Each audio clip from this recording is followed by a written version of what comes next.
चलिए इधर देखना आप लोग, ठीक है। Question number 12।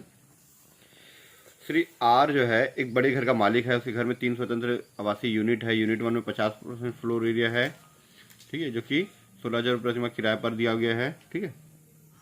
इस यूनिट का उपयोग जनवरी 15 2021 मार्च, है ना, जनवरी 15 से 2021 से मार्च, अच्छा यहाँ पे जनवरी 15 2021 से मार्च 15 2021 तक की अवधि के लिए अपने द्वारा आवासीय प्रयोजन के लिए किया गया है, ठीक है। किराए पे दिए थे, फिर 15 जनवरी से 15 मार्च में था, 2 महीना खुद के लिए यूज़ कर लिए, ठीक है। और 1,000 की राशि किराएदार से वसूल नहीं हो पाया है, कोई बात नहीं, ठीक है। 3 बड़े घर का मालिक है ना, 3 स्वतंत्र आवासीय यूनिट है। यूनिट वन में 50% फ्लोर एरिया प्रतिमाह किराए पर है, ठीक है। फिर यूनिट 2 में 25% फ्लोर एरिया का प्रयोग उसके द्वारा स्वयं रहने के लिए किया गया, जबकि यूनिट 3 से इसका 25 फ्लोर एरिया का प्रयोग वह अपने व्यवसाय के लिए करता है, ठीक है। ध्यान सुनना, एक बड़ा घर है, एक बड़ा सा घर है, ठीक है। उसका ये 50% किराए पे दिया था वो, जिसमें 15 जनवरी से 15 मार्च तक वो खुद रहना खाली मकान था। इसके 25% में भी वो घर में रहता है और 25% बिजनेस के लिए यूज़ करता है। ये जो 25% बिजनेस के लिए यूज़ करते हैं उसको हम लोग यहाँ पे टैक्सेबल करते ही नहीं। ये 50% है, ये 25% लेंगे। ये 25% जो स्वयं रहता है वहाँ पर उसका किराया तो नहीं मिलेगा, लेकिन ब्याज अगर रहेगा तो उसको माइनस करते हैं, ठीक है। हम लोग उसका इंटरेस्ट माइनस करते हैं, ठीक है, अगर दिया रहेगा क्वेश्चन में तब।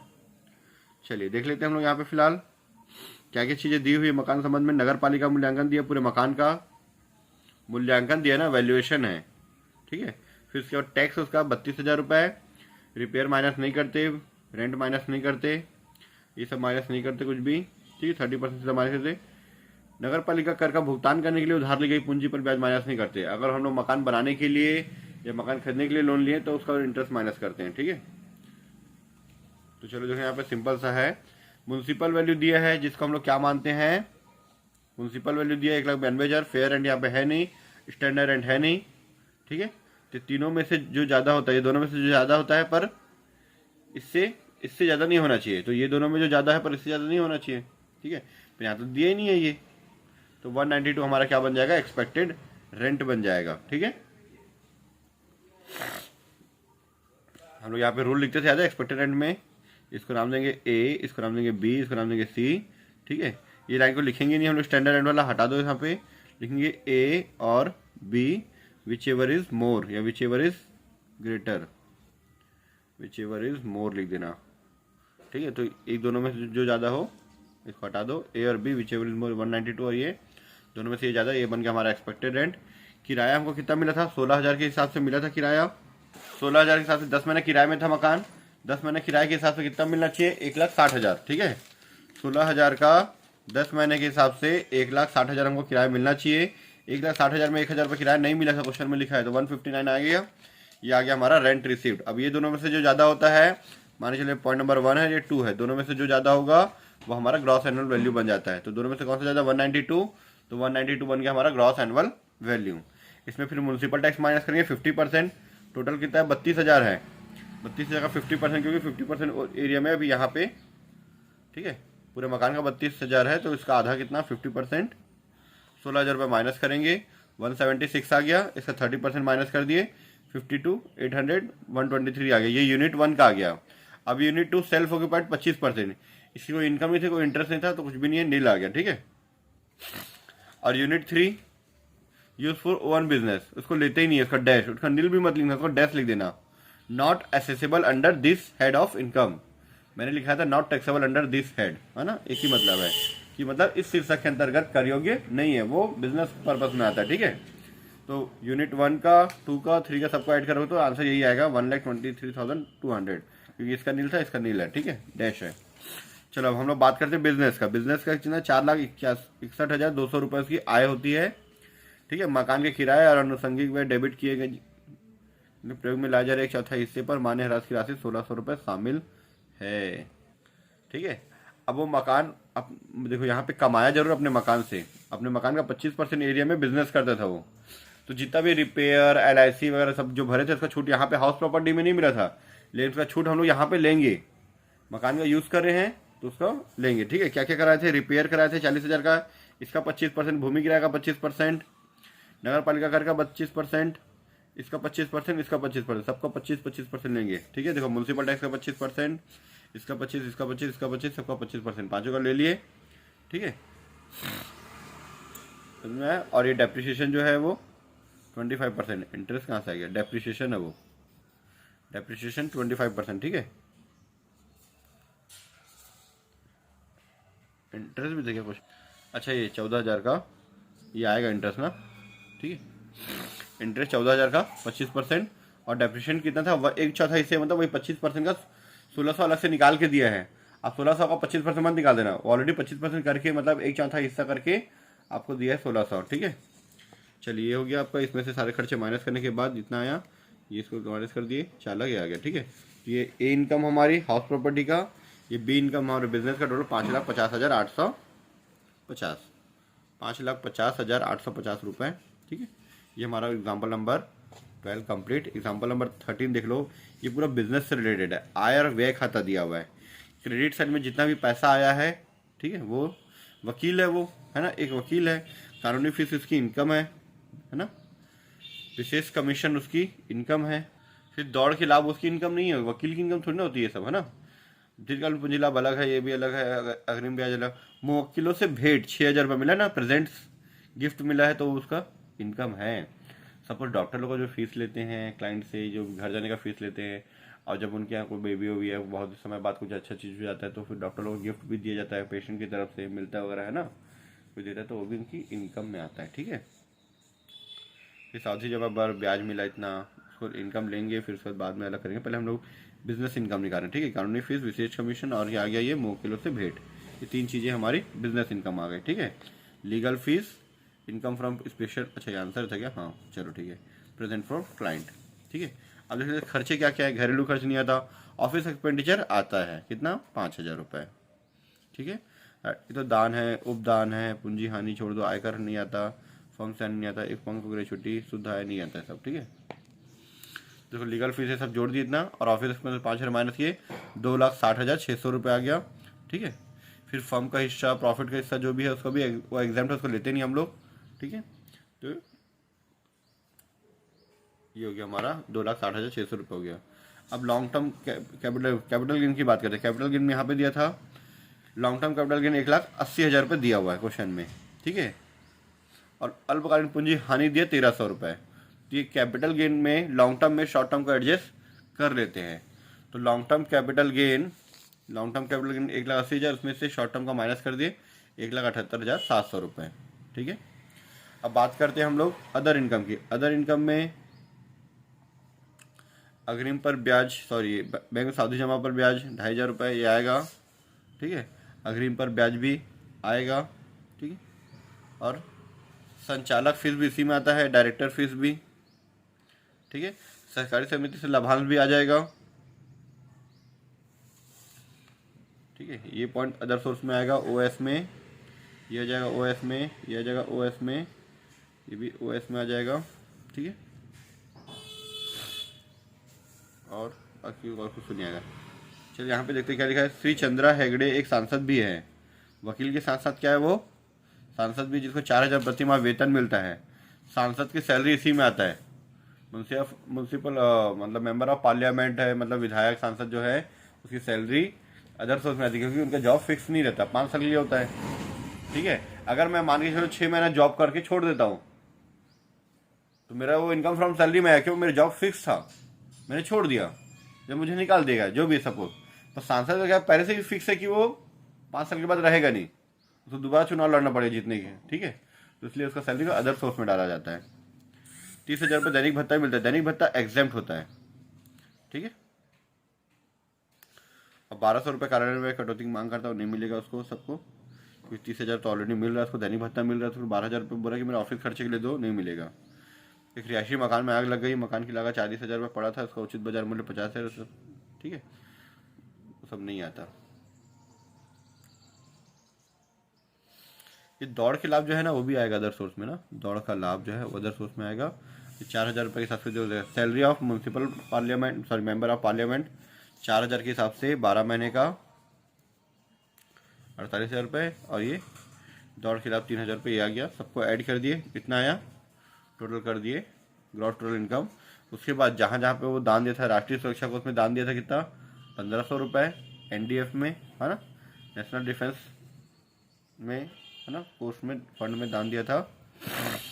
और कोई छूट नहीं है ना, तो यहाँ पे उसका 100% मिलता है NDF में। तो 1,500 को 1,500 माइनस किए तो ये हमारा आंसर आ गया। ठीक है, अभी सारे नोट्स लिखे हुए हैं, देख लेना आप लोग, पढ़ लेना। ठीक है, बहुत सारा इसमें का है नोट्स, उसको लिख लेना। चलिए आगे हम लोग पढ़ते हैं क्वेश्चन नंबर 14। ठीक है, निम्न विवरण से रमाकांत जी की पूंजी लाभ और अन्य साधनों के शीर्षक के अंतर्गत कर योग्य आय ज्ञात करनी है। ठीक है, उसका टोटल इनकम भी निकालने बोला है। ठीक है, निकाल लेंगे। ठीक है, उसने अपना निजी स्कूटर 15 मार्च 2019 को 5,000 में खरीदा था, 5 जनवरी 2021 को 6,000 में बेच दिया।